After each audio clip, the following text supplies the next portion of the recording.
Hi, Pre-Calc. Today we are going to talk about evaluating limits at infinity. So far what we've talked about is looking at a table. If x approaches a number, for example, if it approaches the number 4 from below 4 and above 4, what happens to the function? Then we looked at it at a graph. If it approaches 4 from the left and the right, how do we evaluate that function? So that was approaching a given number. So today we're going to talk about what happens if x, the input, approaches infinity. So if you think about plugging in a really, really big number, so let's even say 100. So this is x squared, right? So if I do x squared, I get 10,000, all right? If I do something even bigger, like 1,000,000, and I square it, I'm gonna get, well, something with not just 6 zeros, but 12 zeros, okay? So you can see the bigger the number gets, when you square it, the bigger the result is going to be. So what happens if we plug in infinity? And infinity is like a billion, a trillion, a zillion, whatever. Huge, huge number.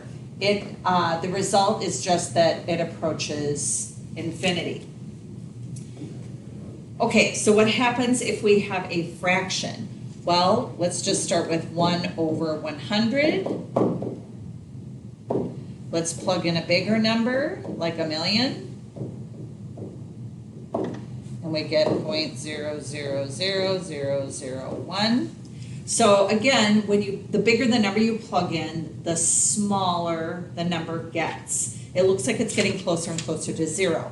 So if we put in infinity squared, so 1 over an enormous number, it just becomes really close to 0.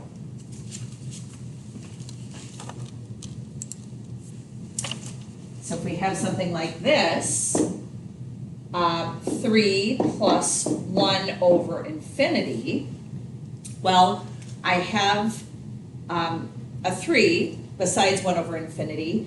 We know that 1 over infinity pretty much becomes 0. So this is like 3 plus 0, and our result would be 3.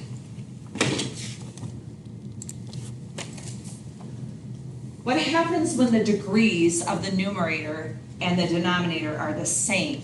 Well, you can imagine if you're plugging in infinity. So if I do 2 times infinity minus 1, and we have 3 times infinity, well, if I have a number like 2 billion minus 1 over 3 billion, really, who cares about the minus 1? The minus 1 is really insignificant. So we're just going to ignore that. Now we have 2 infinity over 3 infinity, and infinity over infinity is going to cross off as well. They'll cancel each other out. So it reduces to 2/3.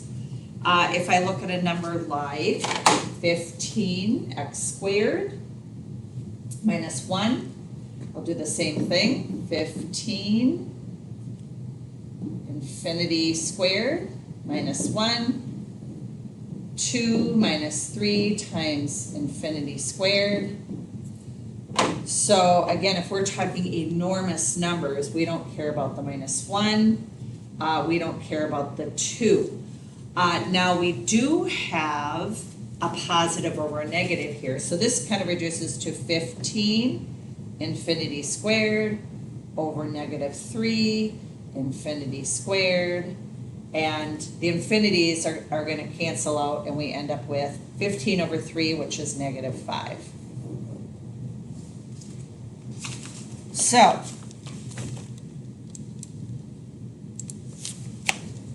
the limit approaches the ratio of the leading coefficients. Now I'm going to look at something a little different, because with the other ones we had like x squared over x squared plus or minus a number. Well, now here notice we've got an x and an x squared.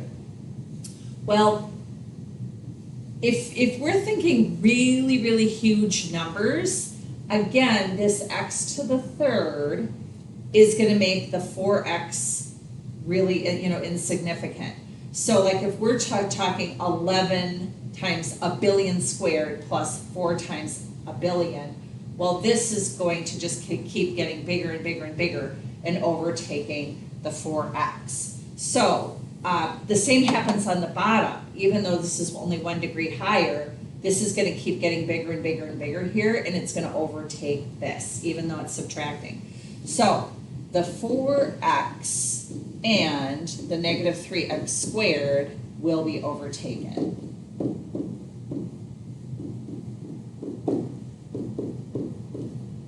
By x to the third. So just like before, when we can cross off that insignificant, like -2 plus 4, whatever it is, we can cross those off. And we end up with this. Now I could plug in infinity, but I really don't need to. The x cubed over x cubed cancels out, and we end up with 11 over 2. So when we plug in infinity, the result is going to be a number closer and closer and closer to 11 over 2.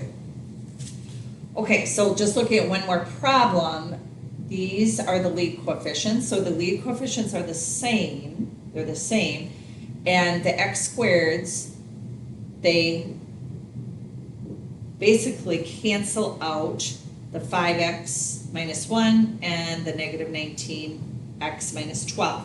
So we end up with 3x squared over 3x squared. The x squareds cancel out. 3 over 3 becomes 1. So what happens when the degrees of the numerator and the denominator are the same? So this had a degree of 3. This had a degree of 2. Both the top and the bottom had the same degree. So it just becomes the ratio. What happens when the degree of the numerator and denominator are different?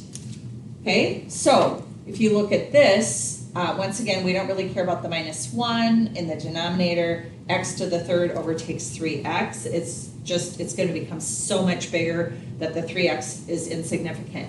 So we end up with x to the fourth over x to the third, which reduces to x.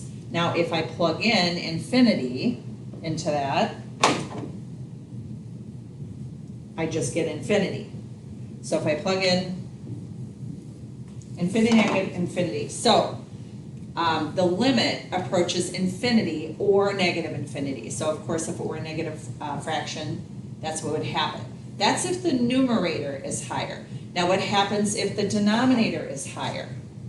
So again, the -3 is insignificant.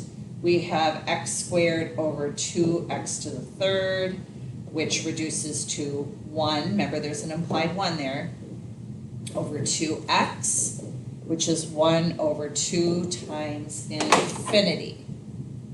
So again, 1 over infinity, 1 over 2 billion is just going to get closer and closer to 0. So,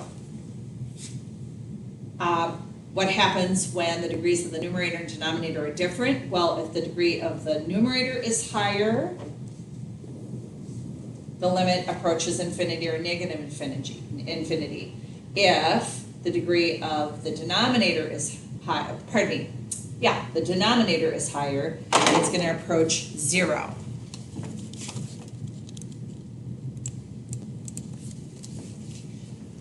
Okay, what happens when the function is not a fraction?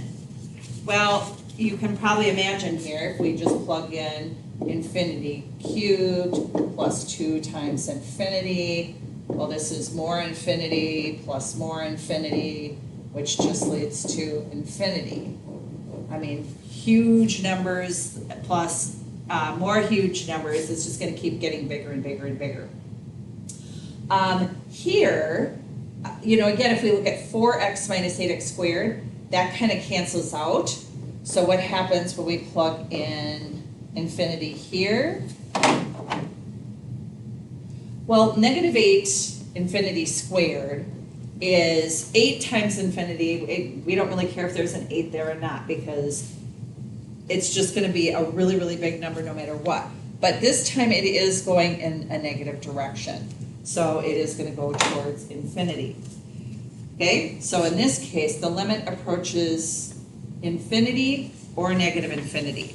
Just to show you one more example, if we had a square root, so let's say we had something like this, x minus 7, x plus 1,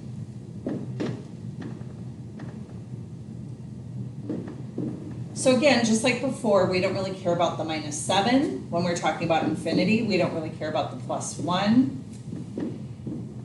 So now what happens if we plug infinity in here? So you might think, okay, well that makes it a smaller number. It still doesn't matter, because the huger the number this is, the huger its square root is.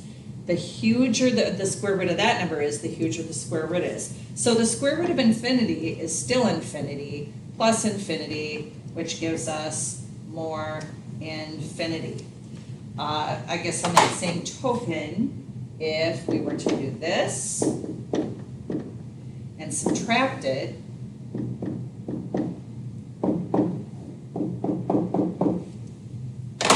so again, I don't really care about the minus 7 or the plus 1, but if I plug infinity in here,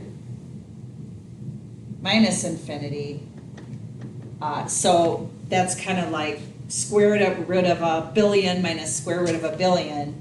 You're subtracting the same thing, so we're going to end up with 0 in that case, and that is only because we're subtracting the exact same thing.